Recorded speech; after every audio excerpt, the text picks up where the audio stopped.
অসুস্থ নাবালিকার অসুখ সারানোর নামে যৌন হেনস্থার অভিযোগ। এই ঘটনায় মূল অভিযুক্ত স্বঘোষিত ধর্মগুরুকে গ্রেফতার করল পুলিশ। চাঞ্চল্যকর এই ঘটনা ঘটেছে তেলেঙ্গানার আদিলাবাদ জেলায়। মঙ্গলবার এই গ্রেফতারির তথ্য প্রকাশ করা হচ্ছে পুলিশের তরফে। পুলিশ সূত্রে জানা যাচ্ছে, তন্ত্রমন্ত্রের দ্বারা সব অসুখ সারিয়ে দেওয়া হবে। নাবালিকার পরিবারকে এমনটাই আশ্বাস দিয়েছিলেন অভিযুক্ত ওই ধর্মগুরু। সেই মতো গত 9 অক্টোবর নির্মল জেলায় এক নদীর তীরে পূজা পাঠ করেন। এরপর 11 অক্টোবর আদিলাবাদে ওই পরিবারের বাড়িতে ওঠে অভিযুক্ত। পরিবারকে জানায়, পুরোপুরি সুস্থ করতে গেলে মেয়েটির সঙ্গে একান্তে কিছু রীতি পালনের প্রয়োজন রয়েছে। এরপর মেয়েটিকে নিয়ে ঘরে ঢুকে যান ওই ধর্মগুরু। অন্য ঘরে অপেক্ষা করতে থাকে মেয়েটির পরিবার। অভিযোগ, সেখানেই নাবালিকার যৌন হেনস্থা করেন ওই ধর্মগুরু। মেয়েটির পরিবারের দাবি, যৌন হেনস্থার পর নাবালিকাকে হুমকি দেওয়া হয় ওই ঘটনার কথা কাউকে না জানানোর জন্য।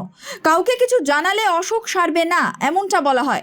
এদিকে ধর্মগুরুর কুকীর্তির কথা জানতে পেরে নাবালিকার পরিবার থানায় অভিযোগ দায়ের করেন। সেই মতো তদন্তে নামে পুলিশ। গত মঙ্গলবার আদিলাবাদ থেকে গ্রেফতার করা হয়েছে অভিযুক্তকে। ওই ধর্মগুরুর বিরুদ্ধে পক্সো আইনে মামলা রুজু করে তদন্ত শুরু করেছে পুলিশ।